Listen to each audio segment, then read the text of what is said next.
definisi 3.1, suatu barisan bilangan real adalah suatu fungsi dari n ke r. Nah, di sini kita bisa tuliskan dalam bentuk seperti ini. X itu memetakan n ke r. Jadi, suatu barisan di dalam R itu memasangkan setiap bilangan asli n dengan tepat satu bilangan R. Nah, X1, X2, X3 sampai dengan Xn inilah yang dinamakan elemen atau anggota atau suku dari barisan. Jadi, jika X itu memetakan n ke R itu merupakan suatu barisan, maka nilai X di n itu dinyatakan sebagai Xn. Kemudian untuk notasinya, untuk notasi dari barisan bilangan real itu biasanya dinyatakan dalam bentuk besar atau dalam kurung biasa Xn, atau bisa juga dinyatakan dalam bentuk Xn di mana n itu anggota dari bilangan asli. Jadi barisan itu menggunakan kurung biasa, sementara kalau himpunan itu menggunakan kurung kurawal. Langsung saja pada contoh. Misalkan kita punya barisan X sama dengan barisan min 1 pangkat 1, di mana n itu bilangan asli. Berarti kalau kita tuliskan X nya itu X sama dengan barisan min 1 pangkat 1 itu hasilnya min 1, min 1 pangkat 2 itu hasilnya 1 dan seterusnya. Sementara kalau untuk himpunannya min 1 pangkat n, di mana n itu bilangan asli, itu sama saja. Jadi hasilnya di sini kita hanya tuliskan min 1 dan 1. Selanjutnya definisi 3.2 tentang barisan hasil operasi. Misalkan kita mempunyai barisan real X dan Y. Nah, di sini kita bisa melakukan operasi-operasi aljabar pada anggota-anggota bilangan ini. Yang pertama untuk jumlah atau selisih. Jadi misal penjumlahan. Jadi di sini kita bisa menentukan jumlah dari dua barisan, yaitu X dan Y. Nah, jumlah X ditambah Y itu akan sama saja dengan kita menjumlahkan setiap elemen yang bersesuaian. Nah, hal ini juga berlaku untuk hasil kali atau perkalian. Pada perkalian juga sama, harus sesuai. Jadi kalau misalkan kita akan mencari suku ke 50, maka di sini X 50 dikali Y 50. Untuk pembagian di sini terdapat syarat khusus, di mana syaratnya itu yaitu yn itu tidak boleh sama dengan 0. Jadi syaratnya itu ini yn tidak boleh sama dengan 0. Kemudian untuk poin keempat, di sini terdapat perkalian barisan dengan suatu konstanta. Jadi contohnya misalkan kita akan mencari suku ke 4 gitu ya. Jadi maka di sini yaitu C dikali X 4. Bila X dan Y berturut-turut adalah barisan, X yang beranggotakan 2, 4, 6 dan seterusnya, kemudian Y yang beranggotakan 1, setengah, sepertiga dan seterusnya. Di sini kita mempunyai untuk penjumlahan, kita langsung saja jumlahkan. Jadi 2 ditambah 1 hasilnya 3/1. Begitupun seterusnya. Kemudian untuk pengurangan juga sama. Misal kita akan mencari suku kedua, maka suku kedua dari barisan X itu berapa? Di sini kan 4. Kemudian suku kedua dari barisan Y di sini yaitu setengah. Jadi langsung saja 4 dikurangi setengah itu menghasilkan 7/2 seperti itu. Nah, untuk perkalian, jadi misal kita akan mencari suku pertama itu 2 dikali 1 menghasilkan 2. Kemudian suku kedua 4 dikali setengah menghasilkan 2. Kemudian suku ketiga 6 dikali sepertiga menghasilkan 2. Nah, 2 ini merupakan konstanta 2. Nah, ini itu bisa saja hanya ditulis dalam kurung 2 gini. Ini boleh gitu. Nah, kemudian di sini ada juga barisan 3x. Jadi di sini itu kita tinggal kalikan 3 itu dengan semua anggota dari x. Jadi dengan ini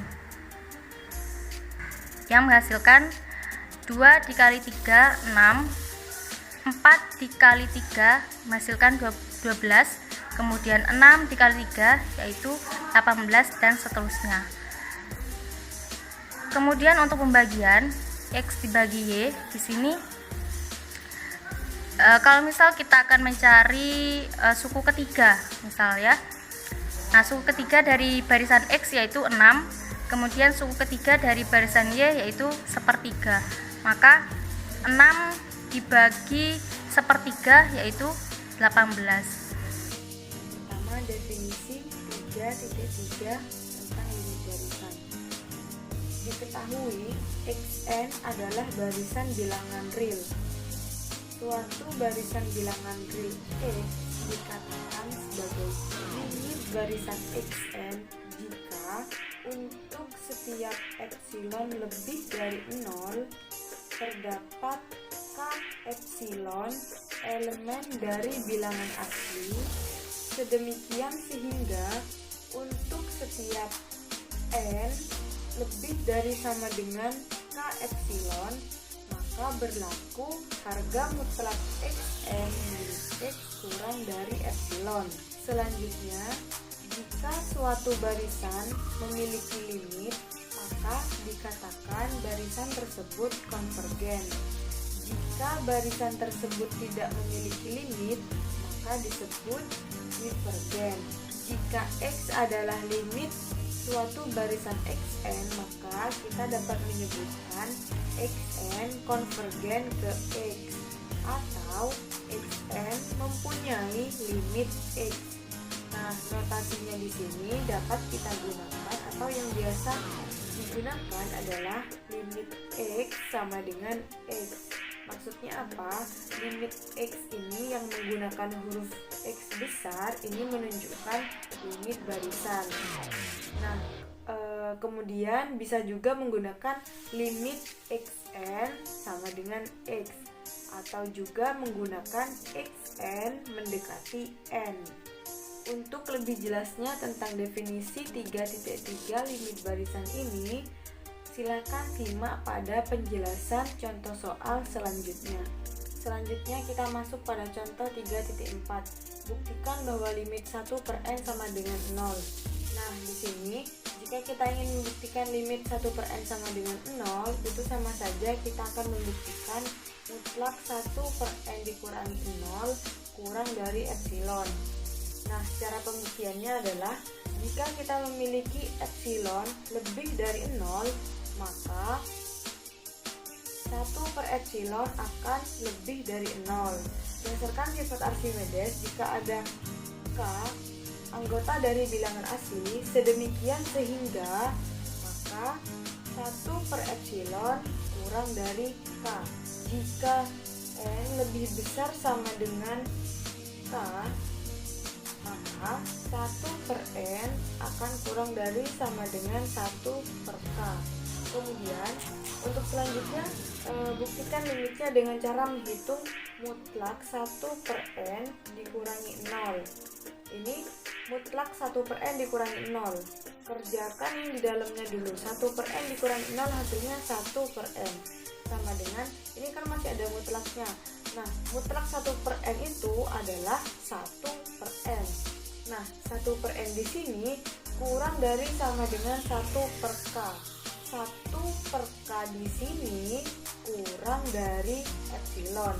Jadi, untuk setiap epsilon lebih dari 0, ada bilangan k anggota bilangan asli. Sedemikian sehingga kalau n-nya ini lebih dari sama dengan k, maka mutlak 1/n dikurangi 0 kurang dari epsilon. Nah, sehingga sudah terbukti bahwa limit 1/n sama dengan 0. Contoh 3.5, kita akan membuktikan bahwa barisan 1 plus min 1 pangkat n itu divergen. Artinya barisan 1 plus min 1 pangkat n itu tidak konvergen ke 0. Jadi yang pertama, kalau kita ingin menunjukkan suatu barisan itu konvergen, kan untuk setiap epsilon lebih dari 0. Artinya kalau kita ingin menunjukkan suatu barisan itu divergen, maka kebalikannya dari ini, kita harus pilih epsilon. Nah, jadi terdapat suatu epsilon yang kita pilih. Misal di sini kita pilih epsilon 0 sama dengan 1. Nah, ini untuk sebarang k elemen dari bilangan asli, dan jika n lebih besar dari sama dengan k, maka n ini n bilangan genap. Kalau n di sini bilangan genap, n ini genap, maka ini min 1 pangkat n, min 1 pangkat n hasilnya akan 1. Kenapa kok bisa 1? Kan n-nya ini genap. Kalau misalnya n-nya 2, min 1 pangkat 2 sama dengan 1. Misalnya n-nya 4, min 1 pangkat 4 sama dengan 1. Nah, seperti itu. Sehingga nilai dari suku barisan untuk n genap adalah 1 plus 1 sama dengan 2. 1 plus 1 sama dengan 2. Jadi kalau tadi kita sudah pilih epsilon 0 itu sama dengan 1, jika n lebih besar dari sama dengan k n bilangan genap, maka kita dapatkan mutlak dari xn kurang dari 0 adalah, nah, xn-nya ini, yang 2 yang sudah kita dapat tadi, 2 dikurangi 0. Mutlak dari 2 dikurangi 0 adalah mutlak 2. Mutlak 2 hasilnya 2. 2 di sini lebih besar dari 1. 1 ini apa? 1 ini epsilon 0 yang sudah kita pilih di awal. Nah, perlu diingat untuk membuktikan suatu barisan itu divergen, yang pertama kita pilih epsilon 0 untuk sembarang. Kemudian dari epsilon 0 ini tunjukkan bahwa k elemen dari bilangan asli, n lebih besar dari sama dengan k, dan n itu bilangan genap, maka akan berlaku mutlak xn dikurangi x lebih dari epsilon 0. Nah, di sini kita sudah dapatkan bahwa xn min x itu lebih besar dari epsilon 0, maka terbukti bahwa barisan 1 plus min 1 pangkat n ini divergen. 3.2.1 Barisan konvergen selalu terbatas. Definisi 3.5 Barisan terbatas. Suatu barisan bilangan real x sama dengan xn dikatakan terbatas jika terdapat nilai terdapat m lebih dari 0, m elemen dari R, sehingga nilai mutlak fn kurang dari sama dengan r untuk setiap m elemen dari n besar. Contoh 3.7 1/2 pangkat n terbatas karena terdapat m sama dengan, sehingga m sama dengan 1, sehingga 1/2 pangkat n kurang dari 1 untuk nilai untuk n elemen dari n besar. Teorema 3.3 Perbatasan. Jika barisan bilangan real yang konvergen, maka x terbatas. Bukti. Misalkan x sama dengan xn konvergen dengan limit xn sama dengan x. Untuk epsilon sama dengan 1 terdapat k elemen dari elemen n,